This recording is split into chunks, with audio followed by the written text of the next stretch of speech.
Саламатсыңарбы балдар? Кутмандуу күнүңөр менен. Маанайыбыз кандай балдар? Келгиле балдар, анда баарыбыз маанайыбызды мындан да жогору көтөрүп алалы. Колду бийик көтөрөбүз, бийиктен ылдый түшөбүз. Оң ийинди көтөрдүк, сол ийинди көтөрдүк. Биз кыймылды билебиз, кыра жолго бийлейбиз.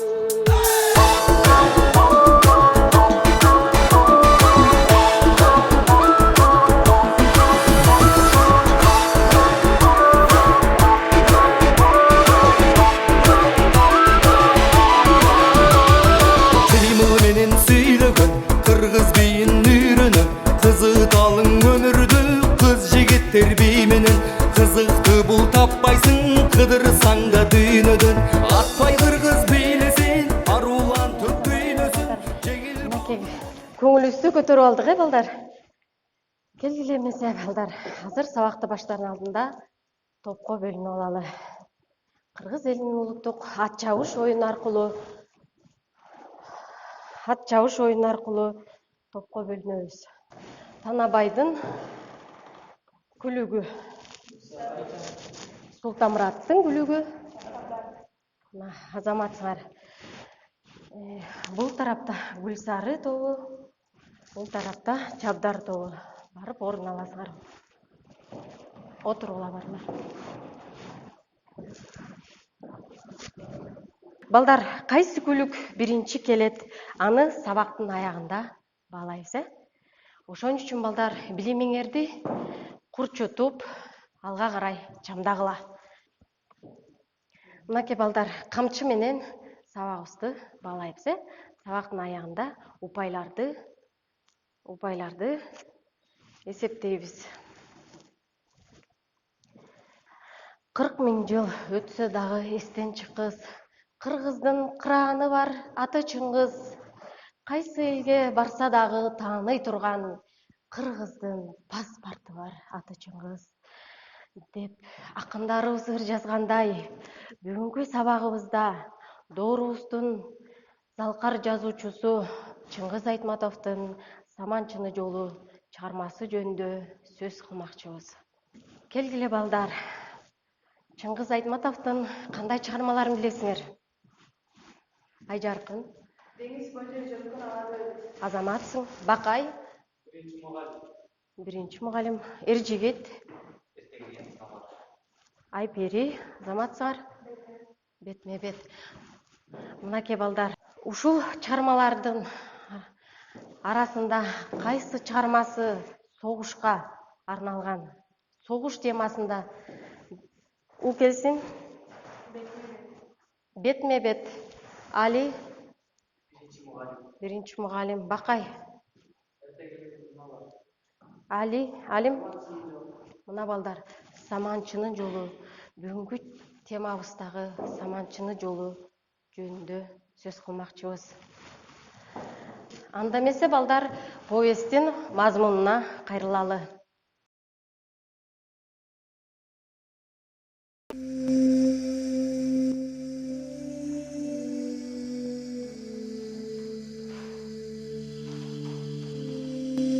Амансыңбы, куттуу талаам?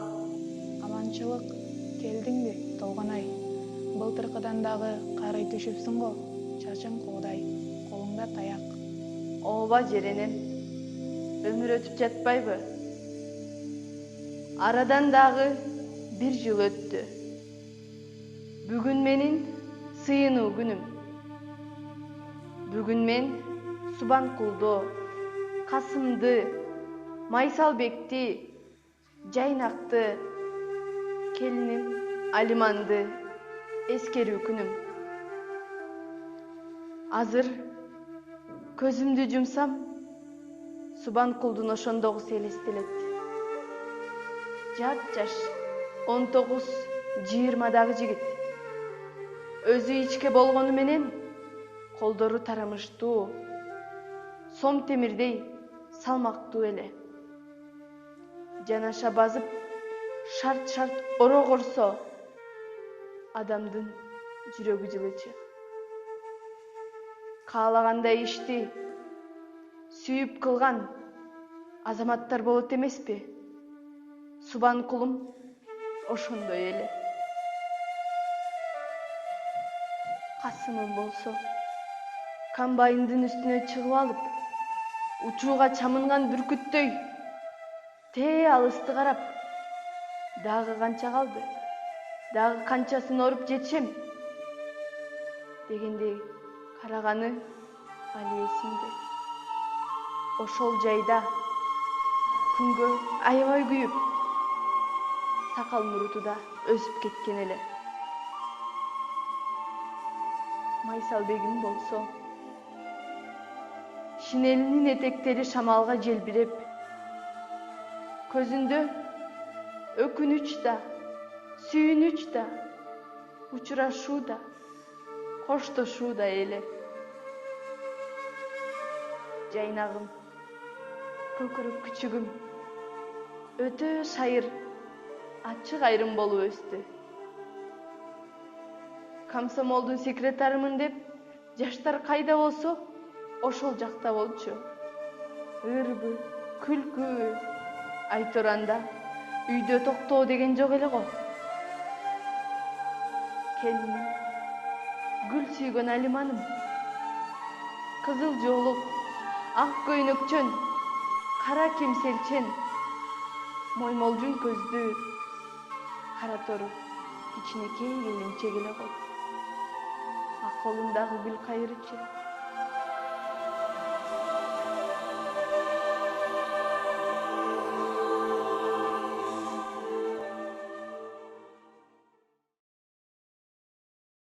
Мынакей балдар, ушул чыгармада, Саманчыны жолу чыгармасында Толгонайдын образы өздөп берсең. Толгонай аябай сабырдуу, акылдуу жан болгон экен. Ооба, албетте, туура айтасың балдар. Ушул Субанкулдун мүнөзү сага кандай жакты? Субанкулдун образы. Бул жерден Субанкулдун образы аябай эмгекчилдиги, Мээнеткечтиги, балдар. Акылдуулугу менен сага жакты, бул образ. Мына балдар, жайнагым, көкүрөк күчүгүм, жайдарым, ушул жайнагым эле дейт. Ошол жайнак сага кандай? Мага жайнак өзүнүн шайыр болуп жүргөнү, күлүп, ойноп жүргөнү жакты. Ойноп жүргөнү жакты, балдар. Азаматсыңар, балдар.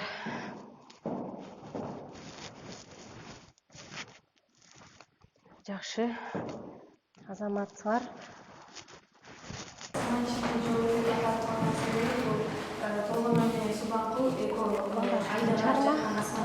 Эмне үчүн Саманчынын жолун көрүшү. Мына ошол Саманчынын жолу бул бир киши ошол жолдон өтүп бара жатканда анын эгинин жолу төгүлүп жаткан экен да.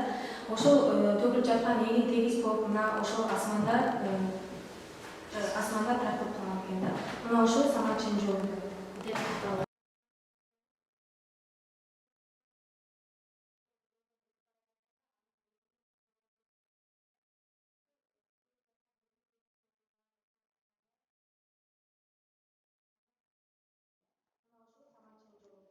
деп аталган, балдар. Көрдүңөрбү, балдар? Саманчынын жолу. Мына ошол гүл сүйгөн Алиманы. Алиман өзү кандай келин эле? Ким айтат? Айпери?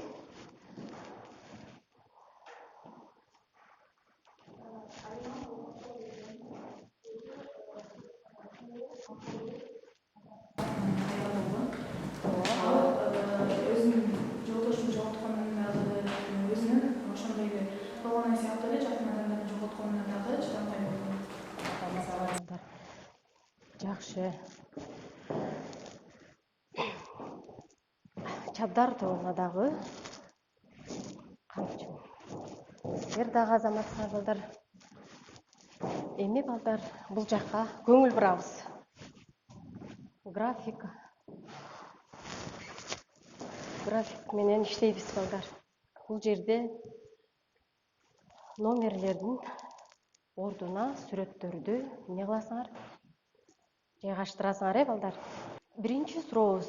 Дүйнөлүк жазуучу, котормочу, зоотехник, киносценарист жана академик бул жерде ким жөнүндө сөз болуп жатат? Али? Бул сөздөр Чыңгыз Айтматов жөнүндө болуп жатат. Албетте, келе кой. Чыңгыз Айтматов жөнүндө сөз болуп жатат. Сен бул жерде өзүңдүн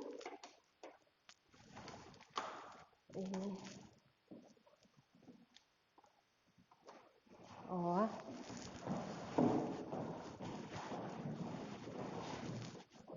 Экинчи сурообуз.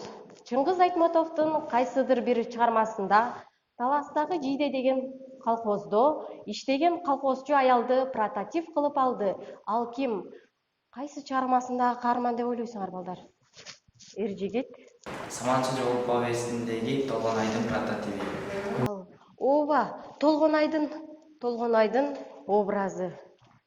Мына экинчи орунга жайгаштырабыз, балдар.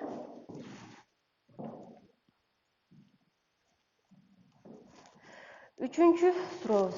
Субанкул менен Толгонай баш кошуп, экөө орокчу болуп иштеп жүргөндө Толгонайды көтөрүп, дөңсөөгө чыгып, Субанкул эмнеге кайрылып көрүндүк сураган? Бул келсин. Айга карап көрүндүк сурайт. Ооба, айга карап Субанкул көрүндүк сураган. Азаматсың.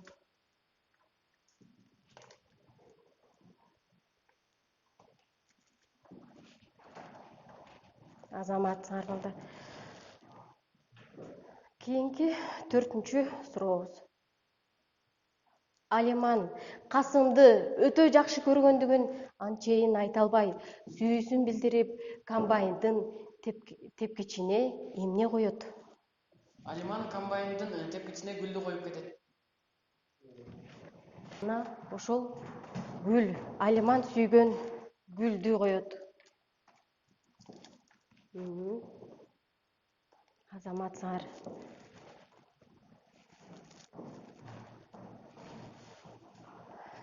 Бешинчи.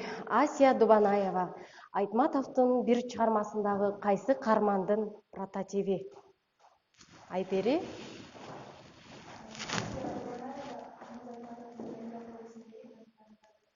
Жамилянын прототиби. Азаматсыңар, келе кой. Жамилянын прототиби.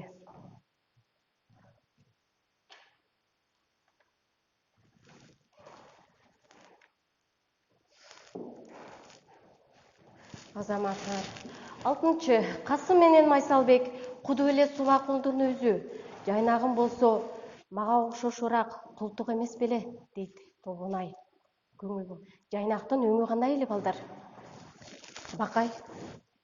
Жайнактын өңү сары болчу. Келе кой. Сары өңүн жайгаштырабыз.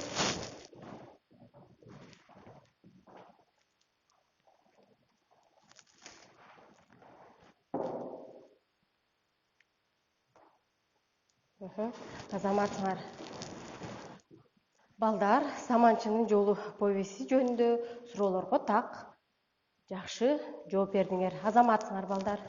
Эми бул жакты көңүл бурабыз. Дал келтирүү каармандардын айткан сөздөрүн дал келтиребиз, балдар. Чаташкан чынжыр сөздөрдү дал келтиребиз. Эне, алма алып келдиңби? Ал эне. Алим? Бул Жамболоттун айткан сөзү. Бул Жамболоттун айткан сөзү. Ооба, туура, Жамболоттун сөзү. Тияк башына дагы. Бул жак кетмейди. Азаматтың. Айтор, эртеби кечпи, акыры бир күнү ал угат да элдин арасында оозу бош бирөө жарым жок дейсиңби? Айпери? Бул Жерененин сөздөрү. Бул албетте Жерененин сөзү.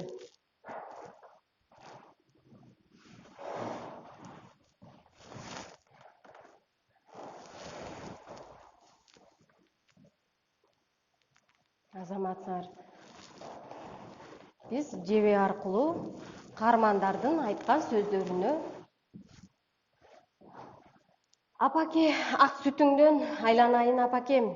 Мен сени кандай киши экениңди билбесем, бул катты жазбайт болчумун. Али, Бул сөздөр Майсалбектин катка жазган сөздөр эле. Кармандын айткан сөзү эле. Кел кой.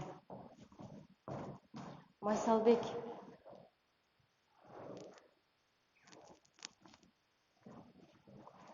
Азаматсыңар балдар.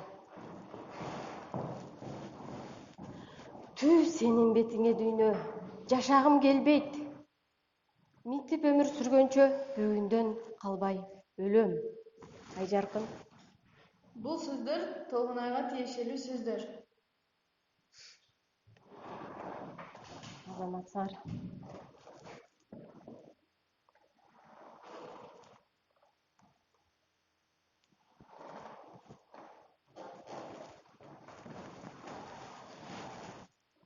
Апа, келе жатат. Эне чарчадың го. Жатып эс ала турчу. Мен эле күзөтүп турайын. Бул келсин. Бул сөздөр Алиманга тиешелүү. Бул сөздөр Алиманга тиешелүү. Ушул жерде Алиман менен Толгонай станцияда Майсалбегин күтүп турган кези болчу, э? Азаматсыңар.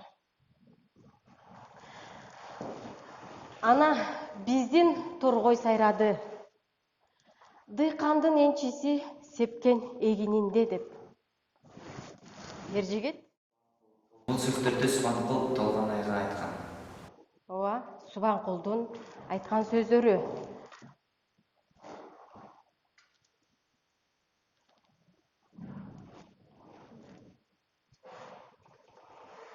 Азаматсыңар балдар. Кармандардын айткан сөздөрүн жебе аркылуу дал келтирдик. Ошол кармандарды силер жакшы окуганыңарды көрсөттүңөр, э? Гүлсары тобу 3 упай, Чабдар тобу 3 упай. Азаматсыңар балдар. Саманчынын жолу дал ушул үчөөнү таңтаган чарма. Ошончо жоготууну башына түшкөн чексиз кайгымынду Толгонай сабырдуулук менен көтөрө билди. Элибизде тынчтык болсун, эч качан согуш болбосун. Бүгүнкү сабакка балдар активдүү катыштыңар. Үйгө тапшырма. Толгонайдын тагдыры жөнүндө дил баян жазып келебиз. Саламатта калгыла балдар.